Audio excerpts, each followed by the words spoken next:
I'm nervous. I'm more nervous doing this for sure than I am coaching a basketball game, for sure. We are backstage at the Toronto Jazz Festival that after a 2-year hiatus is finally back. And one of the wonderful things about this festival is the unique collaborations that happen on stage. And on Sunday night, the New Power Generation, yes, the band that backed Prince from 1990 to 2013, they rocked the stage and had a special guest artist on stage with them to close out the set. It was none other than Raptors head coach Nick Nurse, who's a music lover and also a huge fan of Prince. Purple rain, purple rain. I got a little carried away there, I think. I looked up, saw that mic there, and I was like, I might as well step up and sing. But no, it was great. Again, the whole day, the guys have been so cool. I feel like I've known them forever, even though I met them for the first time. So welcoming, and that was fun. That was something.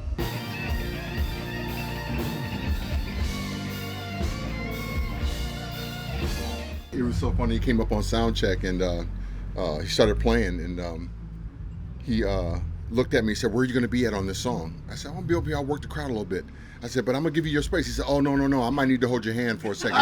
He said, "So don't go nowhere." I said, "I got you, coach. Don't worry about it. Don't worry about it." I'm a total NBA nut fan, so I'm fanboying on him like he's fanboying on us, so don't worry about it. I said, "Don't worry about it, coach."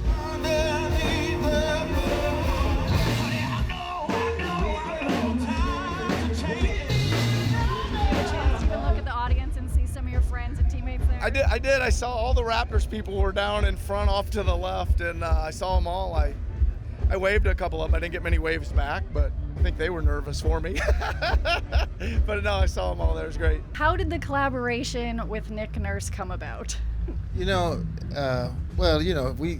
out that, Nick can get down, he can play and everything. And when we found out, of course we come in here, and he's a big fan, like Tony was saying, like he told me, like, he bought this Prince piano, like we had this real crazy piano. He said, "I bought that." I said, you mean like he said, "No, I got the one." I'm like, "Oh, you got the one that we had on this?" I was like, "Oh man, that's crazy." Yeah. And so, to hear that he was such a fan like that, and it has been for a long time, we was like, "Man, let's do this, man. Like, come on down. This is gonna be a lot of fun." It was an interesting story how I ended up with that. It was a keyboard piano that was for the Piano and the Microphone tour, the European leg of that. So I got it. I played it. It's an amazing sounding, amazing looking. It is really cool.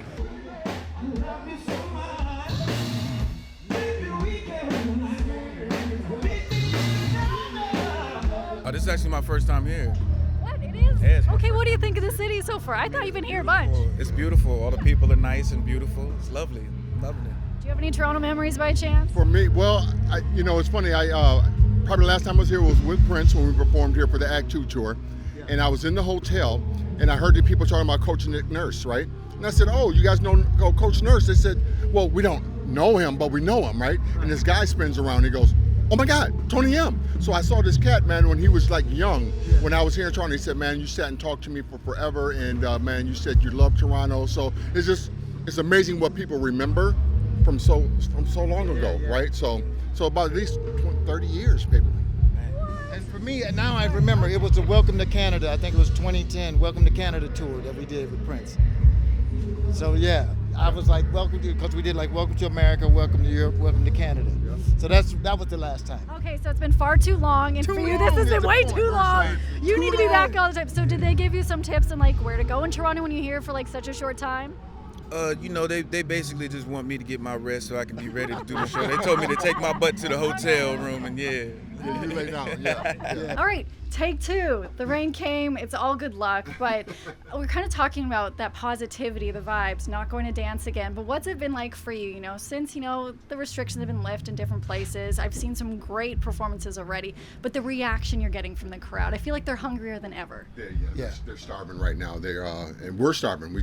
That's our energy we get from the fans. So, I know they said they're going to bring it here tonight. We got a little surprise for them at the end of the show, but we're gonna. We can't wait. Let me tell you something. So I think the 2 years, which really, we were on a roll. Yeah. We were on a roll. We were out touring a lot, and then all of a sudden COVID hit and it shut it down. But now we're back, and we're trying to do everything possible, hit it all.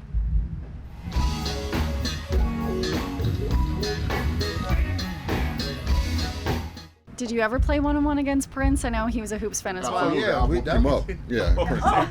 I'm sorry, y'all. Prince can ball, but he has no business playing with me in the paint. So it was big boy style. But he can shoot 3-pointers and run around out there. He can ball now, don't get me wrong. But he did spank me on the ping pong, though. So there's that. There's a whole other thing. That's a whole nother thing. Yeah, he absolutely. You know, it used to be back in the day when I first started. We played a lot of basketball. I mean, that was just part of the routine. You rehearse, and then we just would go and hoop. I mean, that was like part of the conditioning. How, you know, we used to play these 3-4 hour shows, and whereas we always think like, oh, we're going to have some fun shooting. No, it was like part of conditioning. It's like a stamina. That's like building it up, and we play hard, you know, because he played everything Prince did. It was always to win, and to me, the basketball court was the level playing field, you know what I'm saying? Where I could try to really whoop this dude, but he would beat me like I stole something. Cause I'm telling you, man, I would try to get him, and with a big guy, all you gotta do is get him off their feet. Cause Prince had he was a good ball handler, so he had handles, so he could like run around you, dribble through your legs, you know, head fake you 100 times that you will eventually jump, and then he got you because he don't never miss.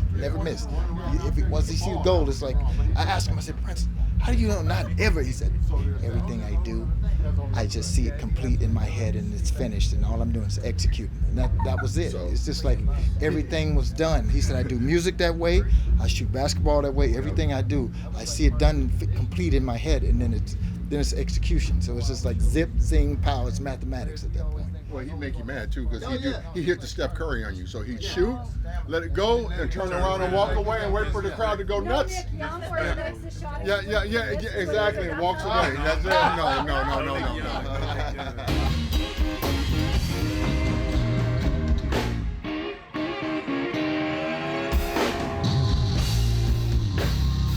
Are we getting an album?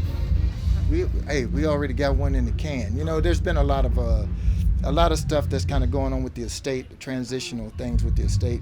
So we just feel like what we're going to do is kind of let everything settle with that whole situation, and however it shakes out. You know, we went and did the work. We put in the work. These cats like writing some crazy stuff. So we just got it in the can, just kind of chilling until we figure out what's happening with everything with that. And we don't want to get in the way of anything that's going on with the estate until they like get all of that stuff sorted out. Yeah. And so once that's all straight and we see where things land, then we'll, like I said, we got the music. So we'll see what happens after that. Are you going to come back to Toronto again? Man. Absolutely, if you have us. Man.